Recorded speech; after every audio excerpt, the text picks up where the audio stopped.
Welcome to Development Heaven, the Nintendo Direct of podcasts. I am your Wiimote, Vincent Marinelli.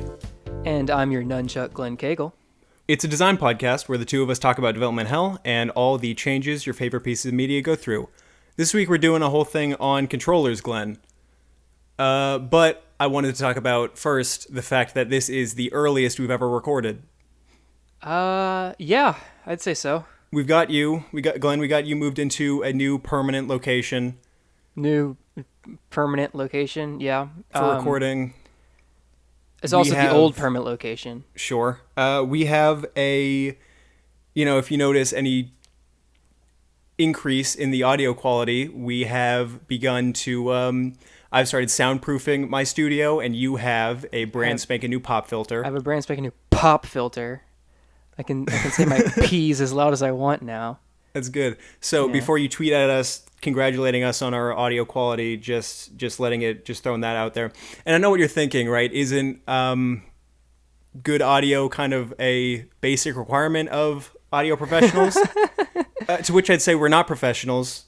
To which I'd say we haven't made a single cent, so shut up. Sure, we're just a couple of goofballs. To which I'd say we're more of hobbyists. I like that. We do this because we love you. Mm-hmm. And we think you deserve to be entertained. I think part of this intro could be the fact that I don't understand what hardware means. So, Glenn, is a pop filter, does that count as hardware? Yeah, I'd say so. All right, so there's there's our segue. Well, hardware is also like lumber and hammers and nails. Huh. Okay. You have the hardware section at Home Depot. Yeah, you're completely right. Anything you just use for your job, is that a good definition that we can use? Yeah, probably. Okay. For these purposes, we're talking about hardware for games or video for games. Well, you did say computers. Controllers earlier. Right. So we're talking specifically about controller hardware. Right? Yeah. Right? Okay. Hey, so who's going first? Who's going first? You tell me, Vincent. I have magically teleported 8 pieces of monetary hardware onto your desk. Okay. These pennies?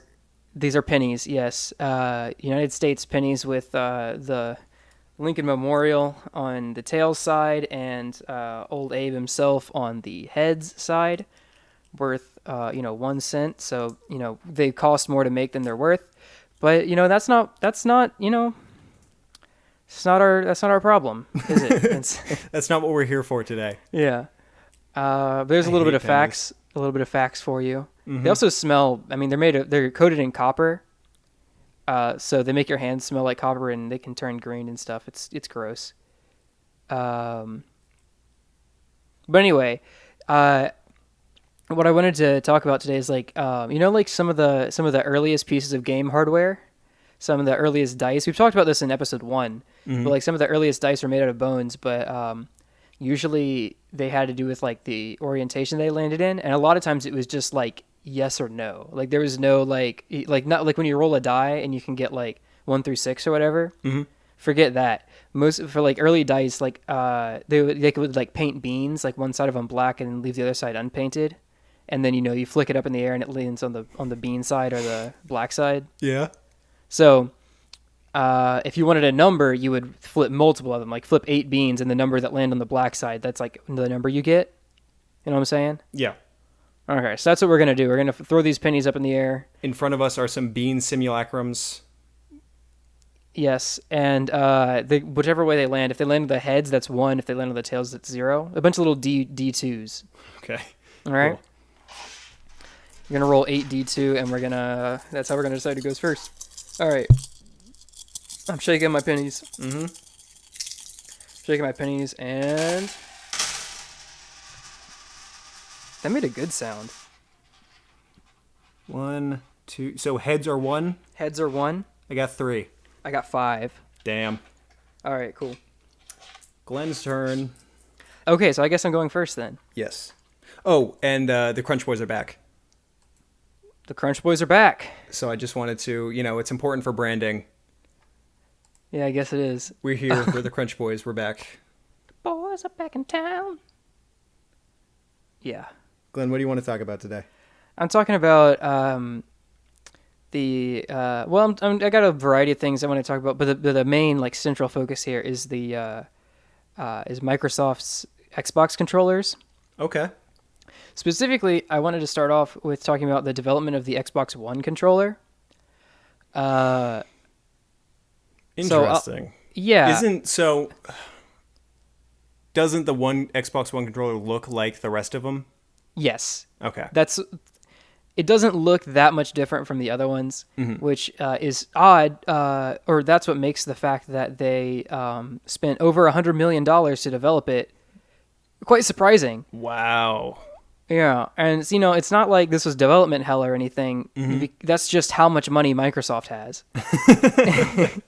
He can just do that. Yeah, Bill Microsoft, Gates, I should say. Bill Gates himself. Do you think Bill Gates plays Xbox? I'm pretty sure he was fairly hands-on with like the first Halo. I believe that. Yeah, Like Master Chief was. He played Master Chief. He was in the costume. He was the first Master Chief. But other than that, I really don't know. He's my Master Chief. Nice. What do you think his gamer score is on Xbox? I don't know the Xbox gamer scores. Can I say one? Is it one? One? That's pretty low, but Okay, 1 million. Okay, that's pretty high. He might have a gamer score of 1 million. I'll say that one. Okay. He has one know. Because he was only Master Chief once. Yeah, and then he's never played a video game scores since. Are, right? It's how many times you're Master Chief? I'd say so, yeah. Yeah. Cool. All right, so why did it cost $100 million to make a controller? I could have asked you the same question. Well, they went through a whole lot of wild ideas, just like things like unprecedented ideas, because they wanted to make this the best controller ever, right? Okay. So some wacky ideas that would put Nintendo to shame. First of which was putting a display on the controller. So that's not too weird, but right. it like sort of like a DS kind of thing where you have like your personal screen. Yeah. And during the production of the Switch, there was a lot of like leaked concepts that were monitor on the controller. So right, yeah. And I guess that's what the Wii U was as well. Right. So that one's not that weird, but they figured like not many of their games would use that. Mm-hmm. That's what was wrong with the Wii U. Right. Yeah. So I guess they ditched that one and learned from Nintendo's mistakes. Yeah. Speaking of displays in the controller, they also toyed around with the idea, because if you put a display in your controller is really bulky, like the Wii U. Sure. It makes it hard to use unless it's like a touch screen, but even then, not very accessible. So they were like, well, what if, to cut down on size, we put a projector in the controller? Whoa. And do you just sit in front of like a whiteboard and like project it onto that? Like, I don't get it. I really don't. Well, it's like, would that also be the game? Would they just cut? Actually, no, that doesn't make any sense. So yeah, would you like? So this is like if your parents are like watching TV, you can still game. Because I know the Wii U did that. Like if you played a single player game on the Wii U, like you could turn the TV to something else. I guess so. I don't know. No, that one's a no from me. Sorry, yeah, Bill. Right in the belly bin. This idea is my favorite, Vincent. Okay. This is the reason I wanted to talk about it. Another thing they wanted to do, and I quote, add smell. Oh, one of the classic pitfalls of game development. What? What other game company has tried to do this? No, none. That's crazy. Yeah, like they want to make like a 4D experience where you have like these little, what do they call them? Like slugs of like the smell. Like I'm assuming they meant like a shotgun slug, like a cartridge that you load into your thing and it like sprays it. That's disgusting. It's so bad. But like in the research I was doing, it was worded as if I actually built one of these and then decided it was bad. So no, they got that far into it. Where is it? Yeah. I want it. Release the stink controller. Yeah. Let me buy the stank controller. Wow. I mean, I bet it like will auction for like millions of dollars. And you know the problem with this, Glenn? Is that in like 10 years, when people listen back to this episode, while they're playing their Nintendo Stink or whatever, they'll be like, man, these guys are idiots. Yeah. Oh, dude. I mean, that's horrifying. What kind of games? Their only example that they gave was this is like from the horse's mouth. Yeah. When you're walking through a jungle, you can smell the flora. Still not good. That doesn't explain anything. You know, so Microsoft has like Microsoft's Uncharted 4 is gonna have like Microsoft doesn't do Uncharted. that's what I mean. Like they're gonna buy Uncharted and be like, watch this, we can do it better. Oh yeah. Because we have Drake, but you can smell the gravel. See, because that's the thing. I'm thinking about like Microsoft's big IPs. You know, it's Halo and it's Gears of War, and I don't want to smell either of those. Yeah, like I Gears of War is adamantly like don't want to gross smell alien those. guts. Yeah. What do you think Halo smells like? See, sweaty. Yeah. I mean, that's an awful image. Yeah. So it's like, what the hell? Does it just like spray it up in your face? Just releasing it up into the air. It like wafts towards you. It's like two people with like, because like some people, I don't know. Some people have like multiple game stations, so if that becomes like a standardized thing, God forbid, then you know your little brother playing your PlayStation while you're playing Xbox somewhere else, you just stinking up the house. It also seems expensive if you're talking about buying like stink cartridges. Right, you'd have to replace those. Yeah, that's no good. I feel like there'd also be that little like sound when it's about to spray, like zzz, you know what I mean? Like, I know, yeah, totally. And you'd like hear that coming and be like, oh no. You know, and it's weird. I was thinking about this recently. You ever go to like, you go to an amusement park or whatever, and they have like those 4D shows, right? Where you sit down in the chair and it like rocks back and forth and it sprays water in your face and whatnot. Yeah. But then sometimes they will release a smell or whatever when something stinky goes by. And part of the flaw of that technology is that, I don't know about you, but it has literally never got me. Like, it always misses. And I don't know if it's like the way I'm sitting or if it's just like not the smell? calibrated. Like you just don't smell it? I just don't smell it. and the people next to me are like, oh, or whatever, but it has never once. I mean, I haven't been to one in a very, very long time, but I very distinctly remember that I'm missing one of the key elements of that makes it 4D. You're missing one of the 4D technology. You're missing one of the titular 4Ds. Huh. Yeah, I don't. The only one I can remember. What are the other 3Ds besides dank? Yeah, it's when the chair dark? rocks back and forth, that's dunk. Dark is for vision. Dark is for vision, yeah. And then the hearing one would be like din. Yeah. There we go. Dank, din, dark, and dunk. Dunk. Somebody better write that down. On it. All right. Yeah, let's reinvent the wheel on this 4D technology. I mean, somebody's got to do it, right? Because it's not like they're going away. Microsoft didn't. So somebody, I guess it's our job to pick that one up. Yeah. They dropped the ball on that one. Okay. Well, maybe this will find its place in like VR. That's the only thing I can think of. Is like someday when we have like where VR is like a full helmet on your face and you can like, and it's like fully immersive where you can like look around inside the helmet and like, and there's like hopefully less wires so you can move around a little bit better. You can go wherever you want, and there's like haptic controls. Like you get like when you pick something up, you can feel it in your hand. Mm-hmm. When VR is finally consumer ready. Once we've got all of the like other senses taken care of, that's when we'll worry about smell and you taste. stick a couple tubes up your nose. And then after smell, it'll be taste. Like it'll just like prompt you to open your mouth and it'll just shove a popsicle stick on your tongue, coated in it shoots like flavored goo. It's like a Gushers. Oh no! It's like every flavored beans. Oh, like if you're playing like a boxing game and you get punched in the mouth and you hit the ground, you get one that's like flavored like blood and sweat and mat. Okay. Like boxing mat. Yeah. If you're playing like Madden, when you hit the ground after a tackle, you'll taste grass. Taste grass. It's good shit. Cool.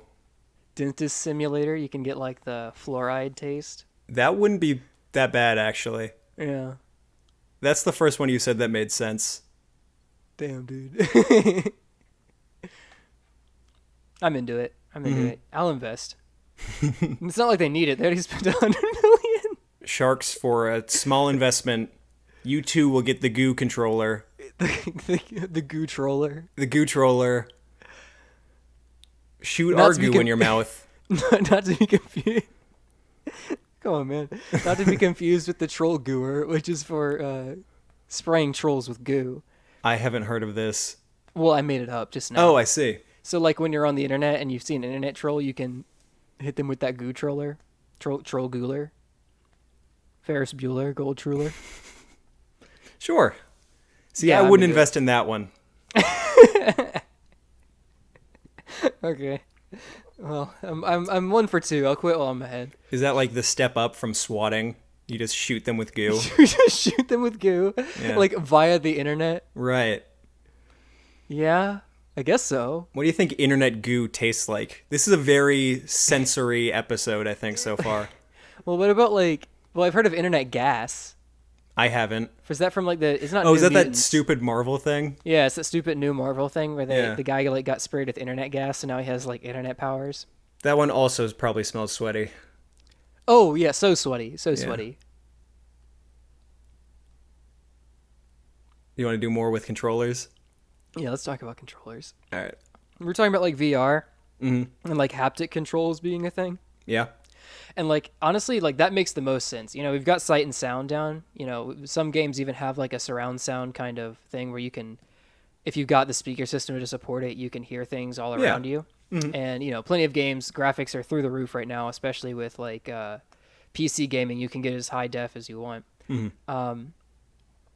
So I think like haptic is like the next step in like total immersion.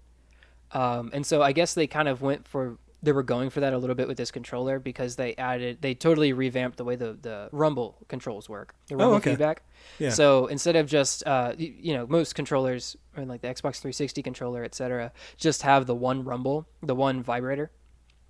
So, you know, it's either vibrating or not. Mm-hmm. Like that's it. And they quadruple the number of vibrators. There's one in each grip, each hand. So I guess if you're getting like hit from the right in Halo on the right side of your body, then Sure. the right one could like rumble or something. I don't know. I can see that being useful, though. I'm Right, a big yeah, fan of HD Rumble. I think it... Okay, cool. As a game designer, I have never implemented that, but also I make mostly or only PC games, Right. so I've just never really even thought about it. I think, like, specifically for fighting games, it works Okay. really well. Okay, yeah. Huh. Yeah, I never really thought about that. But then like, and they also put a rumbler in each trigger. Oh. And so the significance of that, I read up on was like, do you know the game Forza Motorsport 5? Yes. Okay, I don't. But it apparently the developers are like, yeah, we can totally use this where we will use the trigger rumble specifically. Right, it's a racing game. We should say that. Yeah. Forza Motorsport 5 is a racing game. So the trigger rumble, since you use the trigger as like the pedals, Mm-hmm. like the gas and the brakes, they'll like give you actual feedback from like that you would get from your gas and brakes. That's like, kind of cool. to represent It- like if you're like over accelerating or something yeah. like that. It makes me think that, like, triggers with, like, some resistance would be kind of a cool mechanic. right, and that technology does exist in Yeah. like, but it's just not on most controllers. Mm-hmm. Yeah, and then they were like, so to differentiate from just like the road being rough and you're over accelerating, like that's like the grip, when the grip rumbles, that's from the like road is you're on like a dirt road, and when the trigger rumbles, it's like because you're doing something wrong. Yeah, that's kind of cool. Yeah. I'm on board with that one. I mean, okay, so they had like 200 prototypes of this controller. There's got to be Wow. one out there that I can buy that's got the smell control. From, like, right? eBay. From eBay? Yeah. Microsoft's eBay account? Yeah. Well, that kind of stuff gets leaked occasionally. Like, Well, yeah, I'm sure like somebody buys it and then it's in the consumer market, but I don't Mm-hmm. think the first auction is on eBay. You know what I mean? yeah. Unless okay, I could get a job at Microsoft and then walk off with one and then I could Okay. sell it. It's probably hiding in the basement somewhere. They probably have like a Just like a crates basement, of like smell cartridges. right from like the end of Indiana Jones. Yeah. So okay, the thing about Microsoft is that they do a lot of rigorous testing. So they have like these different tests that they put their controllers through. The first of which is like the physical interference test, where they have like they put the controller in a room like with a like like soundproofing, like anechoic chambers. Yeah. It was basically that, but for like RF signals. So basically, it's got like styrofoam spikes and everything in there, and they check to make sure that it can still communicate with the Xbox, even if it's like covered in insulation. Interesting. Yeah, I wouldn't have seen that as I would have never thought of that as an issue. Right. I think the one thing they said was like, yeah, this has never been a problem, but we don't want it to ever be a problem. But just in case, you know, it's not a bad. And it makes sense. Like if with you the have that Switch, much money, right? Yeah, and like because like with the Switch, like we have that problem where it's like if there's something between you and the Switch, the Joy-Cons don't always connect perfectly. Right. I don't know. It's true. Anyway, so that's one thing they do, and then they do like another chamber that's like just full of other like PlayStations and like smartphones and stuff, just to like give it all kinds of RF interference. Right. Make sure that it can cut through the noise. They have another room where they have a whole bunch of controllers just in the hands of robots that are designed to do nothing but press the button, each button on there 2 million times each. Oh, that's awesome. To make sure that like, and they like record every button press with like a high definition camera to like, so like if any button press doesn't register, they can like play it back in slow mo to see what happened. Good Lord, that sounds tedious. Yeah. Well, it's a robot doing it. Yeah, but I'm just, the robot apocalypse, the AI uprising. Right. Robots can play video games now. Yeah, there's not an insignificant chance it's the button robots that are just wicked bored. Yeah, dude. The jungle, but for robots.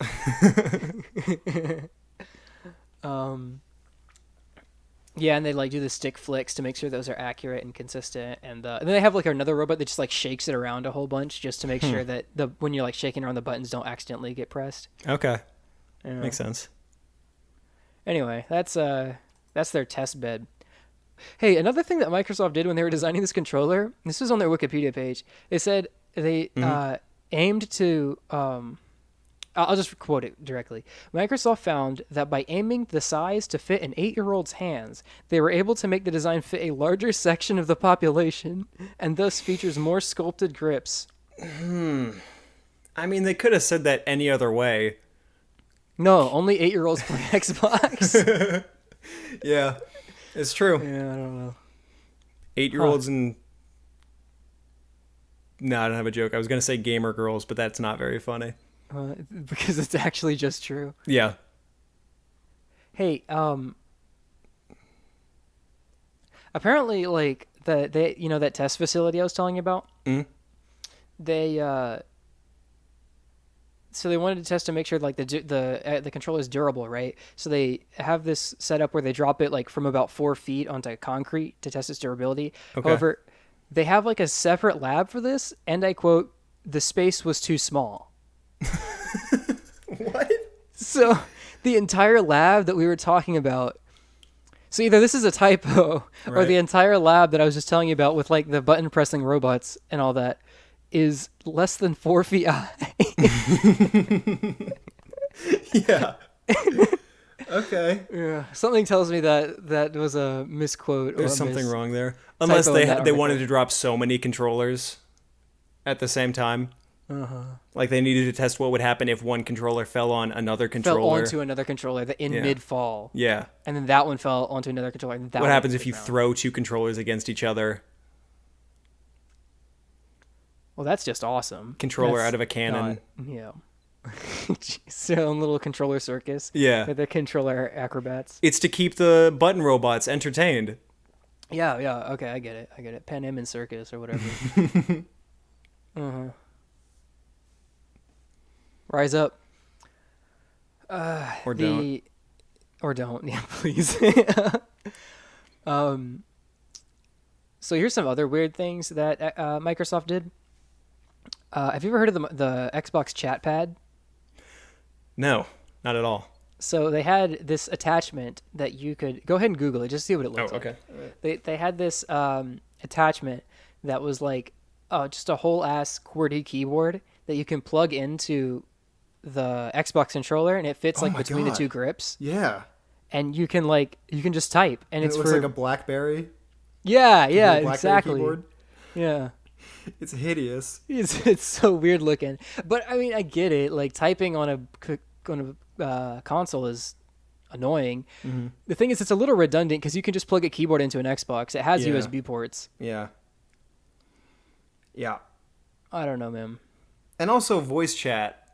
But that's not really what this is for, is it? It's for like typing in your passwords. It came out in the same update that voice chat came out. Oh.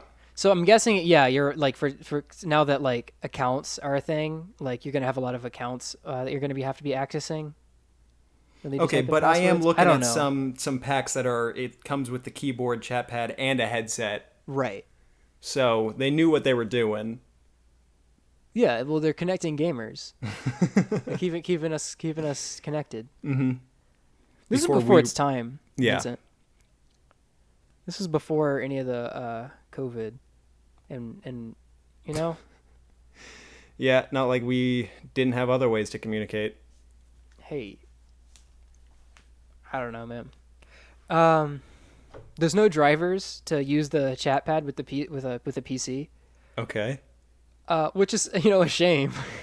Like Right. why shouldn't I be able to use this Microsoft technology with my Windows computer? Yeah, and it's You know? it's like so compact, It's so compact. I mean, wouldn't even need a keyboard. It's true. Yeah, it's a shame. That is a shame. Do you think my fingers could even like fit on the WASD? Like Your I feel like fingers? I feel like I just have to use like the pad of my thumb and like treat it like a tiny D-pad. Yeah. Yes, I do think that. Let's see. I got two more for you, Vincent. Okay. The speed wheel. Okay, so Microsoft also made this like thing that was they made a couple of different wheels, like racing wheels. To The rip first off one Nintendo. is called the speed wheel. The second Yeah. one is called the racing wheel. Okay. And so the speed wheel is just like, like the Nintendo one you're talking about, where you just hold it in your hands and Mhm. and it's like, what's that word? Gyro. It's got a gyro in there, so you can like, it tells when you're turning. Right. The racing wheel is mounted to a drive shaft. So, Oh, or I've seen this thing. a steering column. Yeah. So that one sits on the table in front of you, and you turn it. Oh, And it's that's got ridiculous. yeah, and it's got actual force feedback, where like you're talking about like the force sensitive or like the Yeah, the triggers, resistance. yeah, Yeah. resistance. So like as you're trying to turn that wheel and you're like you're like drifting really hard, like it like fights you. Yeah, Oh, it's good cool. Lord. Yeah, you don't see that with the Nintendo wheel, do you? Huh? No, you don't. Because it's just plastic. Right. It also comes with floor pedals Oh, no. for brake and gas. So you don't have to use the controller. You don't have to use the triggers anymore for that. It's so unwieldy. Yeah, it's like you have to like take 10 minutes to set up your hardware for your game. Yeah. Yeah. They also had the hardcore pack for more realistic driving. Oh, man. It comes with a 6-speed shifter and a clutch pedal. I wish every game had a hardcore pack. Dude. That's fantastic. It is, yeah. At some point, just drive, Yeah, at some point, just buy a race car. Dude, this is the Oasis all over again. Yeah. Except it came out before even the book Ready Player One. Okay, here's one thing I do want to say though, real quick. Yeah. The on the Wikipedia page titled "Rhythm Game Accessories," because I looked at some other rhythm game accessories like the microphones and the keyboards and the guitars and drum sets. Right. And they have those are the 4 sections: the guitars, the keyboards, the microphones, and drum sets. There's one final section called Other, and the only entry in that section is the DK bongos for the GameCube. Fascinating. Why that's not listed under drum sets or more things aren't listed under Other, I don't know. It's like, why have a section for one, right? Yeah. Well, It's a shame that, there probably would be more under other if that entire genre hadn't imploded as fast as it did. In the 2000s, yeah. Yeah. I remember loving those games, dude. That was I like love DK Bongos. Well, I don't know about DK Bongos, but I had Yeah, you I had wouldn't. Lego Rock Band Yeah. for the Wii. That was I my had that one too. shit. Yeah. Yeah, totally. Yeah, my friend had Beatles Rock Band. I mean, it Oh, was a sick. it completely oversaturated the entire market. We all me and my brother and my sister all took piano lessons. So my grandparents were like, "Why don't you get the keyboard one?" No, not what they Grandpa, sound it's like. not under other. But we're like, I didn't know that there was a keyboard accessory for these games for a while. Oh, there actually is? Right. Okay. So you're just as surprised as I was. Yeah. Because I was like, there's only 5 buttons on the guitar. There's like 4 buttons on the drum, right? What are they going to do for the, or I guess 5 because you got the 4 drums and a cymbal. Yeah. What are they going to do for the keyboard one? And it exists. It totally exists. Is This it just is a MIDI keyboard? Yeah, it's just literally just a MIDI keyboard. Like you can Whoa. get regular MIDI output for it. Cool. Yeah. Yeah, I'd never heard of that either. But it seems like it'd be way harder because you're playing chords Yep. and so multiple notes at a time, and also there's like 15 of them because it's it's like 2 octaves. No, not even. It's more than that. It's like 23 because it's 2 octaves and the Wow. black keys and like all Yeah. the half notes or And I quarter suck tones. at piano. Semitones. That's the word I was looking for. Yeah, that sounds way harder, but not entirely unfun. I don't Bring know. back rhythm games. Bring back bring back rhythm games. Hey, I just realized Yeah. the DJ turntable for Rock Band had its own section on the wiki page. Why Oh. wasn't that under other? Right. It's the only turntable. Or at least give DK Bongos their own thing, Right. because they deserve it. Right. What? That's weird. I'm pretty sure there was a racing game that also used the DK Bongos. How? And like the gas faster you and slap brakes? the bongos, Oh, the faster you okay. go. Okay. Like, do you have to do like a pattern like left, right, left, right, left, right? Or Something like Mama- that, yeah. Papa Mamas or something like that? Mhm. Okay. You know, they also released the big button pad for the Xbox 360. What is that? It's a handheld controller that's just got one big button on it, and it's used for like buzzer games, like Oh no. like game show Yeah, style yeah, games. the game show ports. Yeah. Huh. Just got one big ass button on it, and then on the side it's got like the ABXY, but which also doubles as a D-pad, but it's not in a D-pad configuration. I wonder Don't how ask many me how games you that could works. play with the big button controllers. Surprisingly many. Huh. Yeah, here, let me get up the page. It's got like Seen It, Lights, Camera, Action, Seen It, Box Office Smash, Obviously. Uno. What? I guess. Is that like? You press it on Uno? I guess, yeah. And then you use like the ABXY buttons for like other actions. That's like, wild. 1 versus 100, which was the first battle royale, and wits and wagers. So there you go. Those are the games. Yeah. Anyway, that's all I got. Bill Gates flaunting his mega millions, babillions, whatever. Fat bucks. Fat stacks. Hana, Thao, Billy Wow, Billy Gates. Vincent, why don't you take the wheel on this one? All right, cool. So this week, Glenn, I wanted to talk about the Wii Vitality Sensor. Have you heard of this thing? No, I'm scared. All right, well, it's basically a little clip that you put on your finger, and it hooks into the nunchuck section of the Wii port, of the Wiimote. Uh-huh. And mysteriously enough, it never came out. I can't imagine why. Yeah, so that's what I'm doing this week. We're doing a classic canceled Nintendo Wii peripheral, Cancelato. and I was hoping that, yeah, this segment I was hoping could be sort of like a love letter to all those stupid Wii peripherals, because I mean that's what made that whole console good, in my opinion. Is the fact that you could just plug something else into the Wiimote? Well, yeah, you could you throw it in a like a stupid little plastic wheel like we were talking about earlier, and then now all of a Or toss it in sudden the everybody's microwave playing Mario Kart.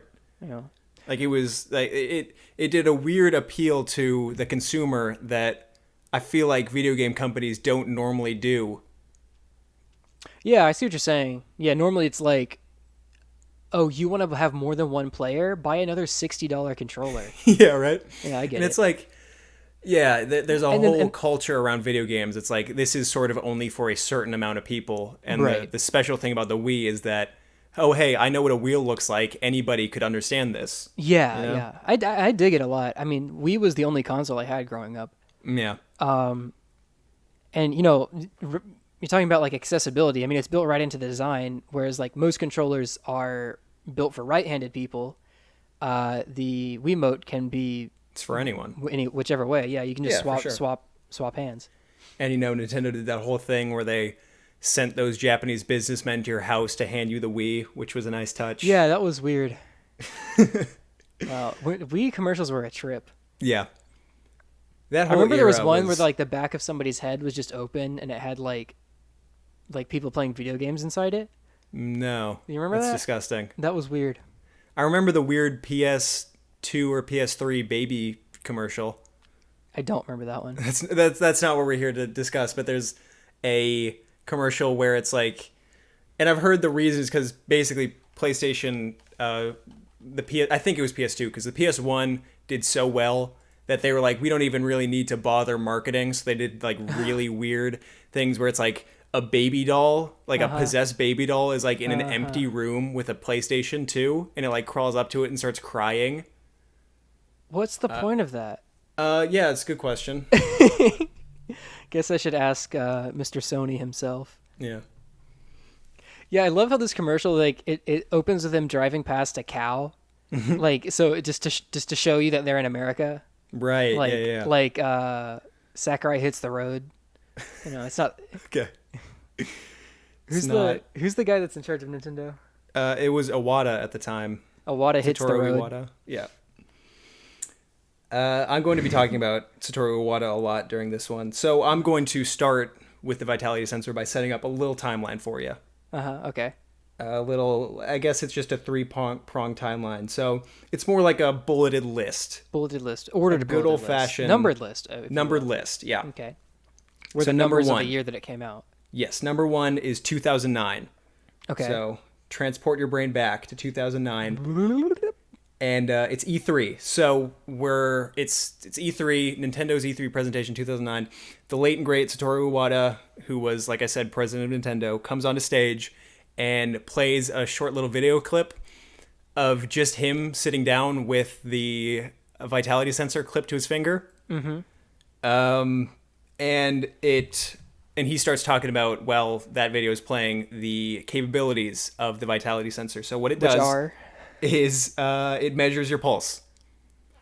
Okay. That's Check. That's pretty much all he says that the hardware is capable of. But what he says is that the point of the Wii Vitality sensor is to visualize something otherwise invisible. Okay. To me, the use for this is like, this may have been right around the time that, well, I don't know if this is true, but you remember there was that guy that like he holds the record for the longest time spent playing a video game straight was like or no, the longest time spent awake straight was like 14 straight days. Right. And I think and then he died. I think he was playing a video game, if not the whole time, most of it. Okay. And we're not really sure whether it was lack of sleep that killed him or I mean, he went into cardiac arrest. Or the video games. Right. The man went into cardiac arrest. That's all we know. So if he was hooked into the Wii the Vitality vitality sensor could have saved his life. could have saved his life, absolutely. And his game. It doesn't state as a capability in this presentation, but if it was also like a lifeline, what is that, LifeLock? That like immediately calls 911. Yeah, but instead of calling the police or an ambulance, it calls Reggie. It saves your game for you. It calls Mario to come give you a 1-up. Yeah. That's a bad gamer joke for you. No. Some other stuff Iwata said. So the point of this, besides the pulse and the measuring what's invisible, is that like At the presentation, they didn't announce any software that it would be capable, that it would be, integrated into. But they said that it would be put into games to measure certain things like how nervous you are, or how focused on the game you are. Okay, yeah.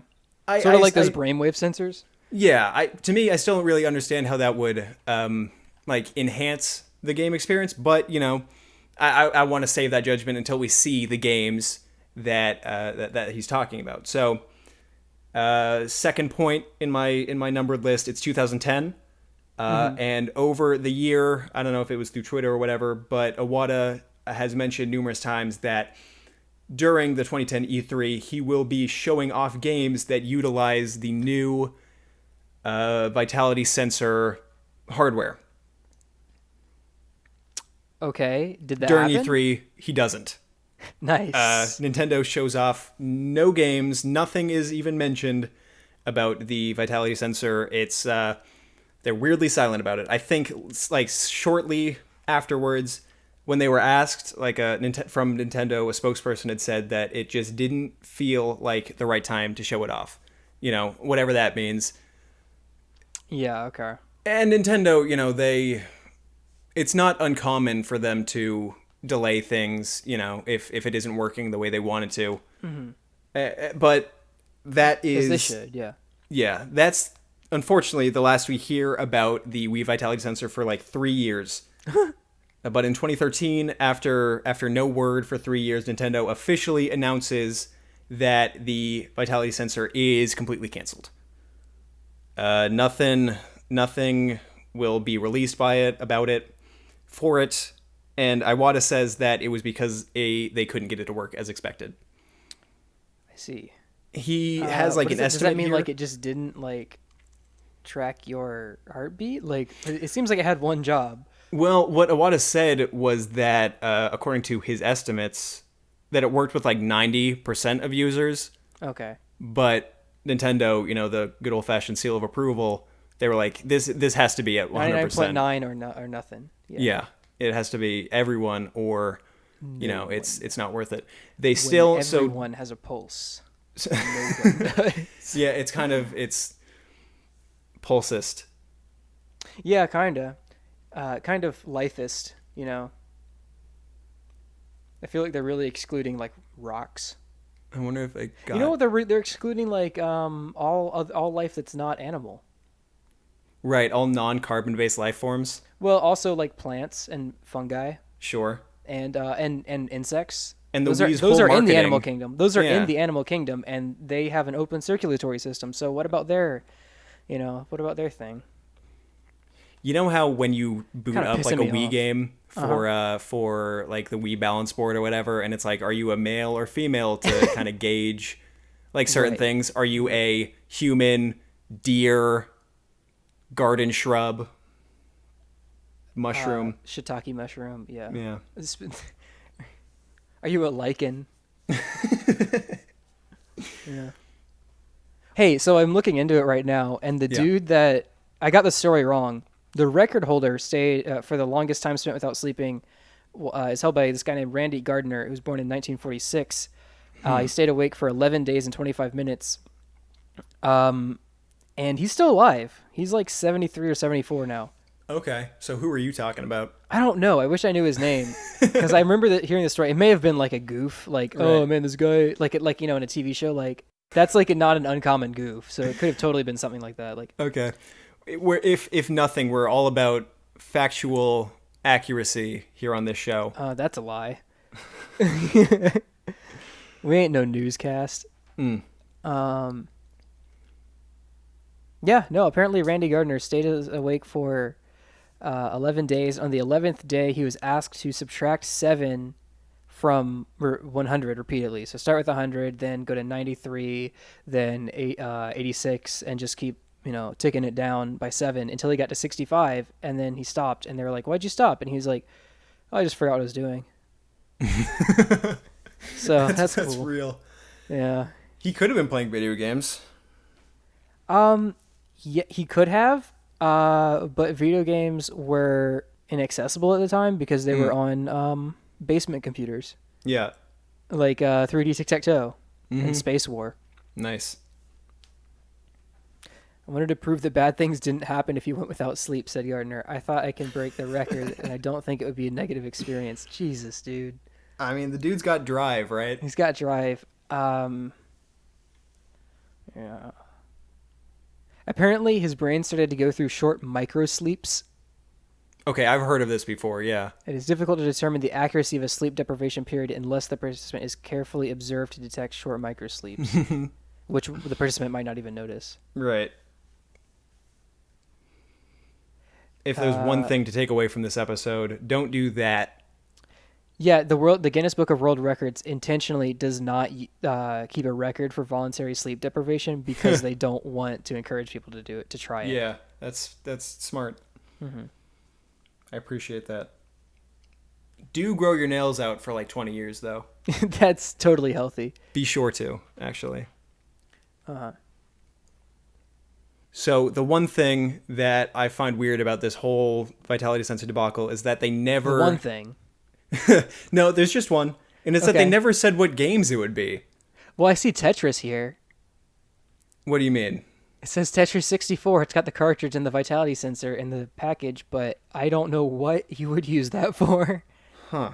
I guess so that does sound interesting. That could be like a focus thing. Yeah, like the blocks fall at you, like your heart rate. So you have to like concentrate but keep your heart rate low. When I was researching this, I didn't see anything about that. Hold on. You know that game? Oh, that guy might have been playing Tetris because that's one of those games that people got crazy addicted to. There's a different thing. There was a biosensor on the Tetris 64. That was a different thing. Okay.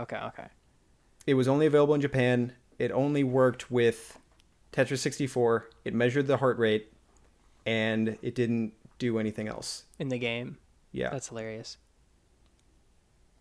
But that is kind of cool. I can see that. It's like an early version of the VR Tetris thing, Tetris Effect. Tetris Effect? I love Tetris Effect. Where it's like takes one of the most like, what's the word? Mentally abrasive games.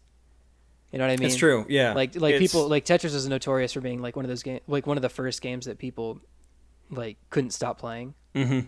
And so like taking that and trying to make something like chill and like relaxing out of it. Yeah.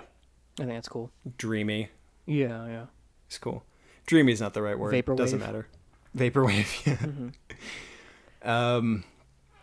That's interesting though. I didn't even think about the.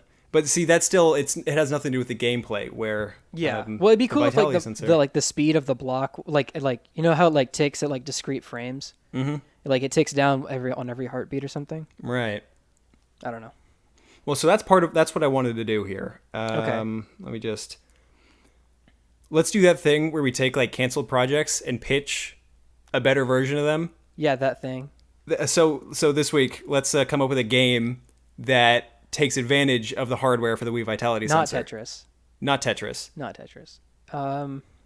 We could do a racing game like the bongos.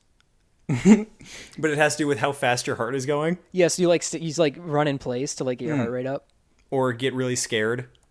Or you could freak yourself out to give you like a Mario speed boost. You could turn it on, like turn on the sensor and then put the okay, if it connects to your DS, right? Here's the plan. Yeah. You turn on the sensor, close the DS, put it in your pocket. Okay. And then you go up and ask out a girl to the high school dance. That's fun. And then as soon as she says yes or no, you walk away and keep playing your game. You keep playing the game. And you see... you get all those sweet, sweet points. And you see that Mario's been driving into a wall this whole time. Oh, that would be the worst, right? Yeah, it would have to be more like a drag race, right? Mm-hmm. It was always infuriating when it was like you would play... Well, I guess for me it was like Pokemon Go, where it's like supposed to measure your footsteps, and so you go out and actually exercise to try to get some footsteps, and then you find out that it's just like not working because that game sucked. It was all for naught. Yeah. What was the point all that of exercise for no reason? Yeah. So that's what I want to avoid here. I think so. That's one extreme where you get your heart rate like the highest as you possibly can, right? And that would work for a high octane racing situation. I can also see that if it goes too high, it does call an ambulance. Okay, You know, if that's it good. passes like whatever the safe threshold is. Man, I bet people would be like, it would have to stop before the it would be called, the ambulance would be called. Otherwise, it would happen way too frequently. Yeah, the game would have to stop first and be like, dude, calm down. And then if it still keeps going up, then it would call Yeah. the ambulance. I also think the other extreme could be like, how slow can you possibly get your heart rate? Okay, You know, yeah. Like the meditation game and like a meditation, like a Zen game. They had something like that where you sit on the balance board. Yeah, on the Wii balance board, but Yeah. it wasn't very accurate. I guess not. I don't really. I remember, beating it because it wasn't that hard. Okay. You just had to like sit there while the candle went down, and it like made, and you could hear like footsteps all around you and stuff. Yeah. Maybe I'm just bitter about it then, that I wasn't very good. Maybe I didn't beat it. I don't know. Well, listen, if we had the vitality sensor in, there's no balance board. No balance board, no worrying about inconsistencies. No worrying, no heartbeat. What would that game look like, though? What would stop you from just taking the thing off? It would call the ambulance. So it's like swatting yourself, basically. It's self-SWAT. Yeah. Yeah, so if you don't play this game right, and we'll put this on the box, play this game right or we will send police to your house. We will send the local authorities. How does it know? How does it tell them where to go? Do Wii's have GPS location? No. So you'd have But to give them their address. So you could easily swat somebody else by putting their address into your Wii and then taking it off. Okay, so we have to avoid that. Put a GPS inside of the vitality sensor. Right, okay, yeah. Surely those things are small enough now. Put like one of those chips that you put in your dog to track them. Put one of those in there. Uh-huh. Because it's not like we have to send that signal to the authorities. That we send that signal to the Wii, and then the Wii sends it to the authorities. Right. Yeah. I do want to talk about gameplay. Okay. Because we don't want to just do like you're sitting there meditating. I mean, that could be an interesting little mini game. What I think it might be kind of interesting if we do like something where you have to do both. Like you have to control your heartbeat, like get it higher when you need it higher. Both extremes. Yeah. Yeah. Because like that's good exercise, right? Like that's good exercise. Like it's dangerous, and that's fun. Is it dangerous? If you bring your body to its max, and then. Okay. I'm not talking about like extremes. I'm talking about like what is that thing, like anaerobic exercise where you get your heart rate up for like a minute and then you rest for like a minute. You know what I mean? But the resting doesn't bring it down to the resting heart rate. Resting heart rate, yeah. No, it doesn't. But the idea is that you don't keep it at 120 or whatever or the whole time. I think that's cool though, like being able to like control your heart rate, because that's like I don't know. I feel like that's kind of cyberpunk. It's kind of cyberpunk. It's kind of zen. Yeah. It's kind of like if you can do that, then you can do kung fu. You know what I mean? Mm-hmm. Okay, how about this? You know those Japanese urinal games? Urinal games? Do you know about the Japanese urinal games? I do now. They have little like TVs above your urinals in certain places in Japan, and like depending on where you pee, you like control a little character or whatever. Oh, yeah, okay. It's like so do that with your breath. That has nothing to do with the vitality sensor, though. Well, okay, so we could have an add-on to an add-on. Okay. Which is like... You plug it into the port in the vitality sensor. Yeah. It's like a little kazoo or something that you blow into. All right. And it gauges your breath. And we could do like a swimming game, like Mario and Sonic Olympics, where you have to swim underwater and you have to hold your breath. You know what this is doing? Again, you could just take it out of your mouth. Yeah, but they'll call the cops. I'm starting to think like this is reminding me of the Switch game, the Ring Fit Adventure, where it's about exercise. But what I like about this idea of plugging ports into ports is that it's at the same time bringing back that genre. The what? It's unlimited. It's unlimited. We can do this forever. It brings back the rhythm game thing like we were talking about earlier with you just get all these add-ons. You can plug in like Wii brand dumbbells. You get a whole Wii brand swimming pool going. Get your Nintendo exercise zone. By Nintendo brand just resort where I can like charge people rent to come and stay here for the weekend. Yeah. And Why not, use my right? swimming pool. Yeah. And what I think is fun, like something that's lacking in Ring Fit Adventure, a game that I have, is that it doesn't use enough Nintendo characters.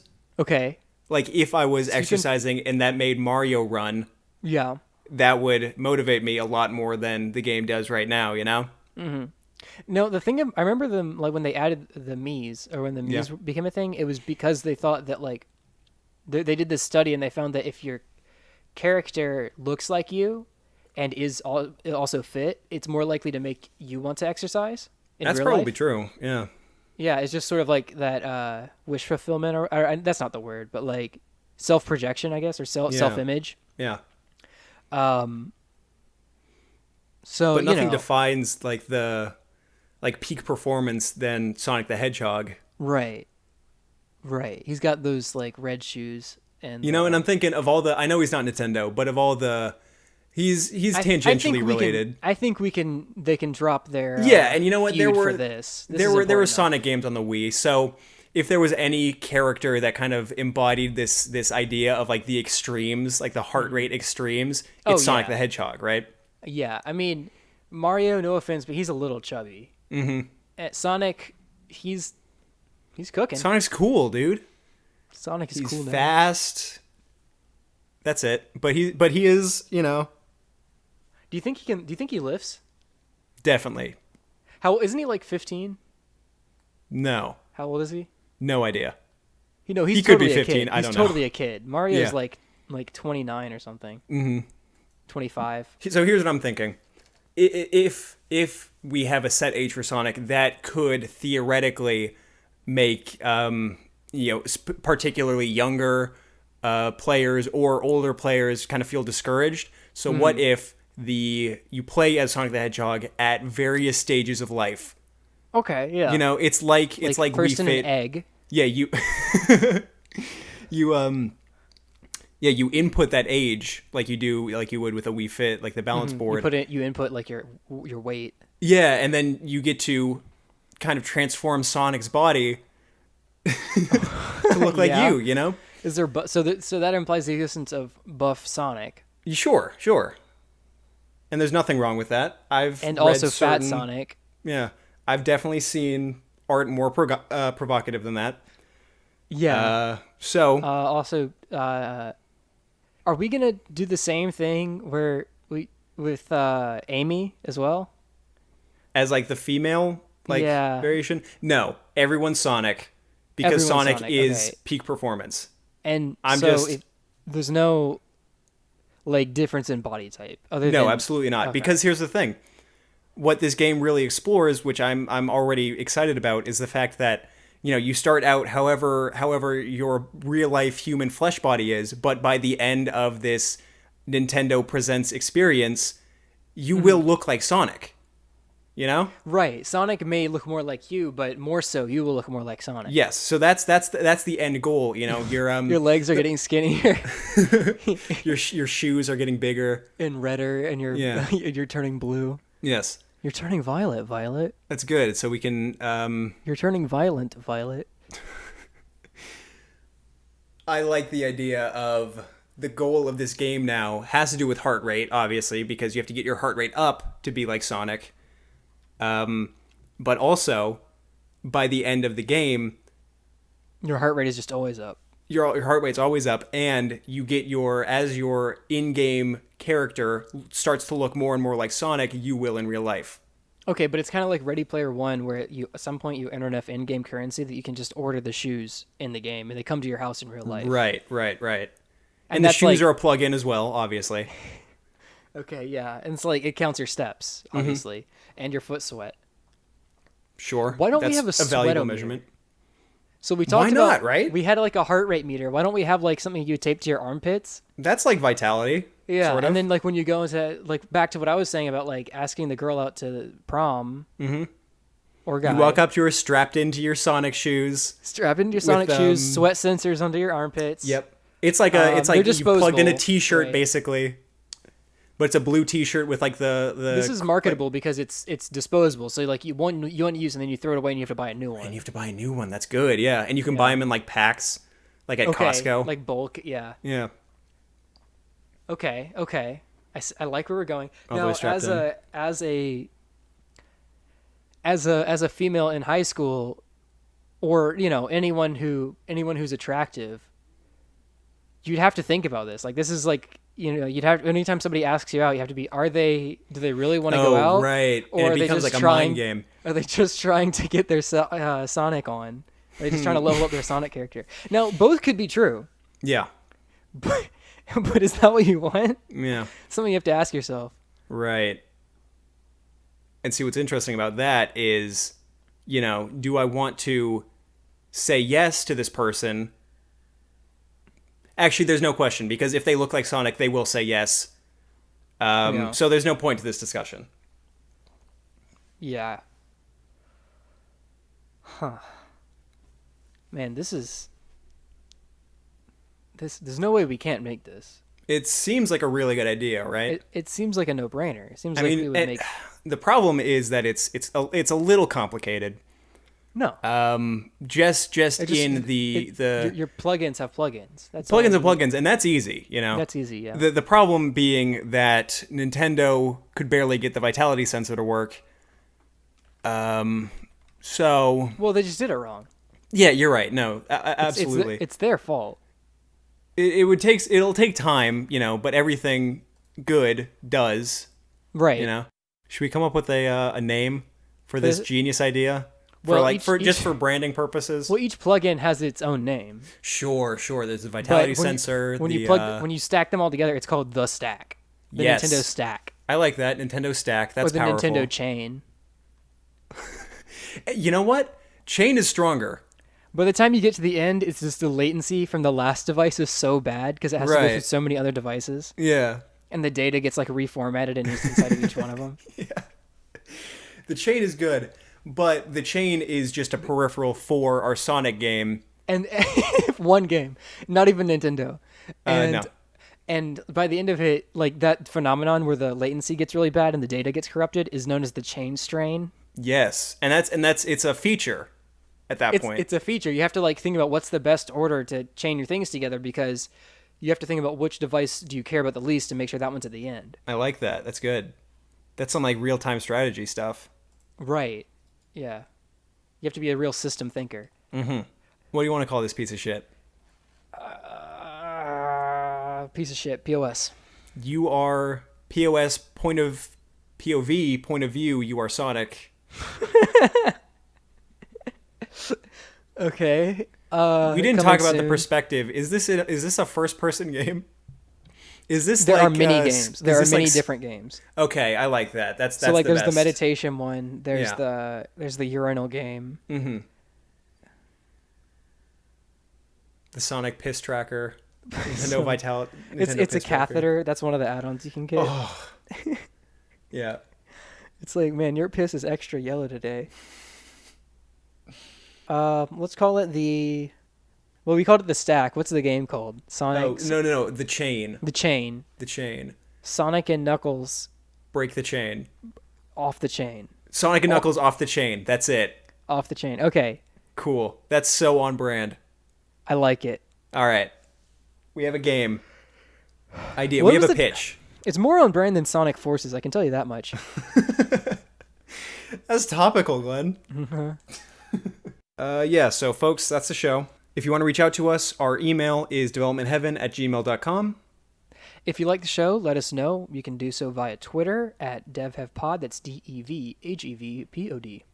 A couple quick thank yous. Glenn, thank you for making the intro music. I don't think I've ever said thank you for making the intro music, which is kind of weird. But that's all right. The song is Bird. It's on SoundCloud. It's linked in the description. Also linked are Matthew Inney and Natalie Quick. Matthew did our various logos, and Natalie did some great work on our covers, so thank you to them, and thank you to you for listening. Oh, and Sonic says leave a review in your podcatcher or streaming service. It really helps. It really does. Tell a friend. Knuckles says tell a friend. How's that? Does that work? It does. Okay. And Shadow says Chaos Control. Did you ever watch the Sonic cartoon? No. Oh man, so it was the one that was Urkel did the voice of Sonic. Are you for real? Oh, I'm 100% for real. Yeah. That's hilarious.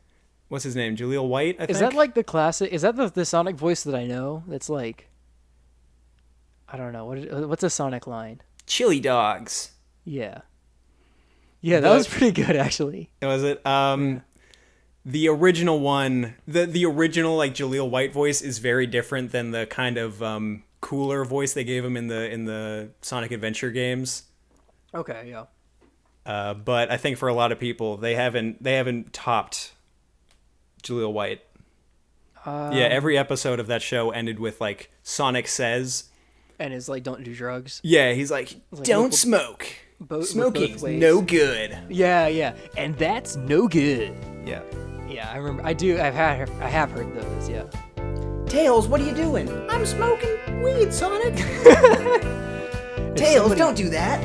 I saw the one that was like, if somebody touches you, but you don't want to be touched, that's no good. That's no good. Yeah, that's the show. And that's our show. So, I'll see you when I see you. Peace, love, and chili dogs.